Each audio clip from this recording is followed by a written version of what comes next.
Shalom, pessoal, boa noite. Feliz de estar aqui com vocês mais uma vez para compartilharmos da palavra do Eterno. E hoje é um dia que tradicionalmente, foi o dia que ficou separado e passou a ser usado como sendo o dia da crucificação. Então, temos hoje uma mensagem da cruz, E essa palavra ela precisa ter muito significado para nós. Eu amo a mensagem da cruz. Então, a cruz tem uma mensagem. E nessa mensagem da cruz, eu quero hoje também abordar um aspecto mais dinâmico dessa mensagem, que tem na cruz, está incluída na cruz. E a imagem que nos é passada quando falamos da cruz, nesse dia, no dia da crucificação, a imagem que nos é passada é do Cristo,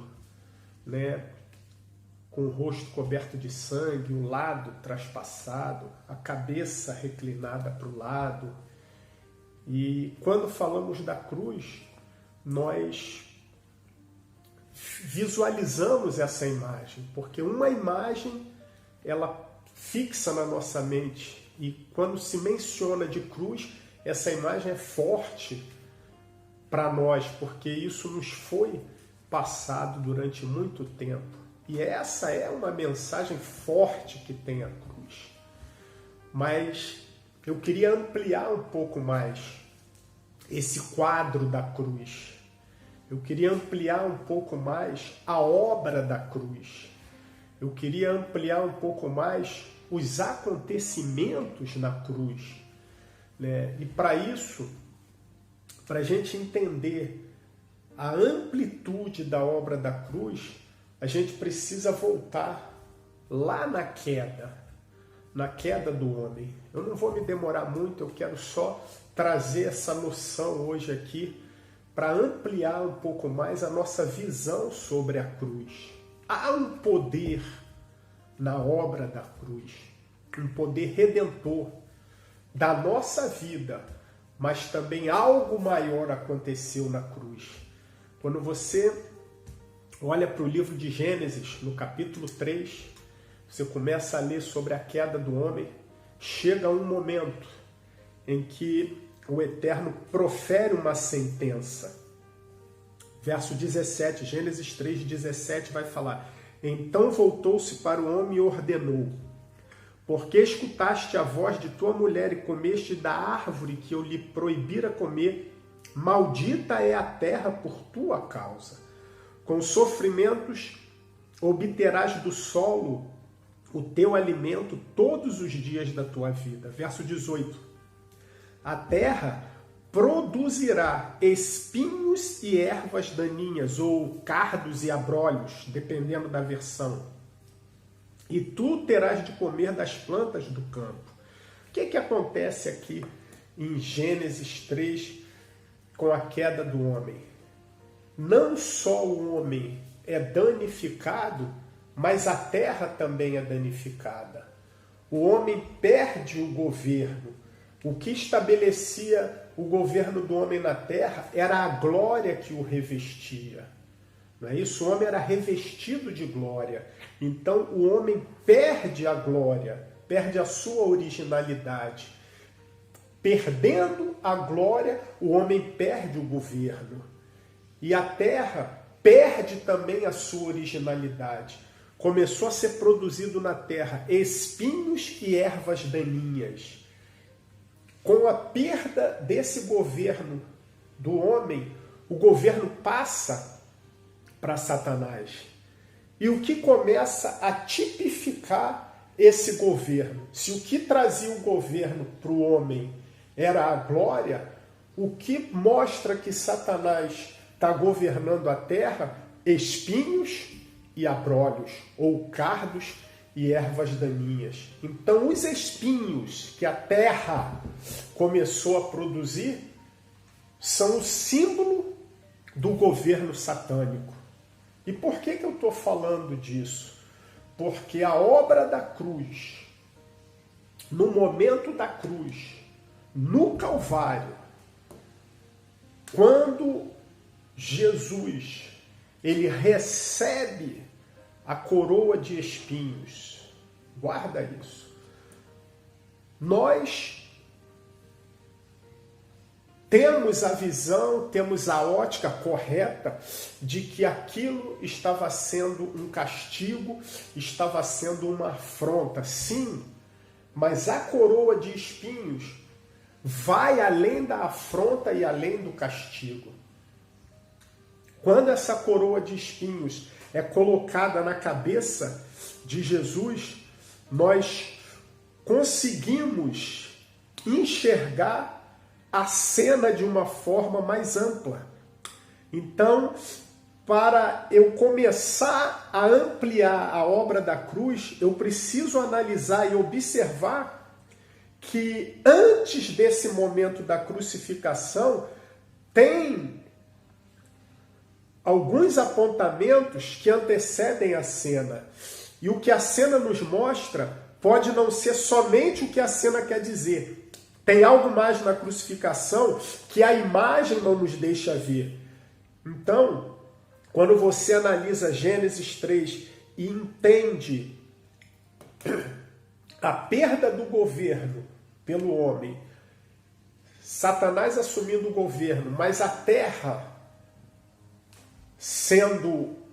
passando a produzir espinhos e abrolhos, você começa a entender que esses espinhos e abrolhos, eles simbolizam Satanás também assumindo o governo da terra. Marco, mas de onde você tirou essa ideia? Lendo o texto, você vê que a terra também foi alterada na sua originalidade. Não só o homem perdeu a originalidade, a terra também perdeu a sua originalidade. Foi sentenciada. A sentença do homem sai do jardim. A sentença da terra produz espinhos. E esses espinhos e abrolhos, esses espinhos e ervas daninhas, começam a ser o símbolo do governo que se implantou a partir da queda do homem.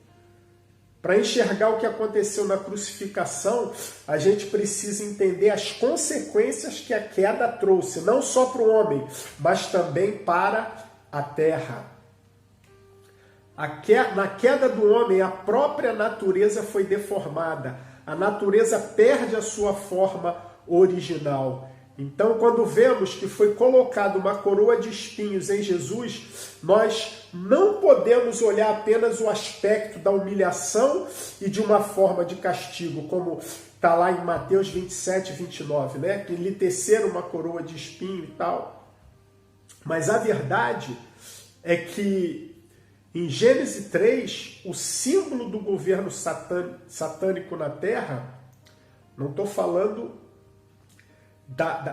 do homem, estou falando da terra, espaço físico, espaço geográfico. Então foi tipificado pela aparição de espinhos e abrolhos. Mas na verdade também, na cruz, Jesus não estava só sendo visto como rei dos judeus. Se você pegar o Salmo 47, verso 2, você vai entender porque o Senhor Altíssimo é tremendo. Salmo 47, verso 2. O Senhor Altíssimo é tremendo e rei sobre toda a terra. Salmo 47, 7. Pois Deus é o rei de toda a terra. Cantai louvores com inteligência. Quando colocam a coroa de espinhos na cabeça de Jesus, o estavam coroando como rei de toda a terra. Você já parou para pensar nisso? E reconhecendo que naquele momento Satanás estava sendo destronado e derrotado. naquele momento não tinha outra coroa a ser posta na cabeça de um rei vencedor, a não ser uma coroa feita com aquilo que representava o reino e o governo satânico. Os espinhos, que foram a sentença que a terra recebeu, Yeshua traz para o seu próprio corpo o símbolo do governo de Satanás e o que veio sobre a terra como sentença.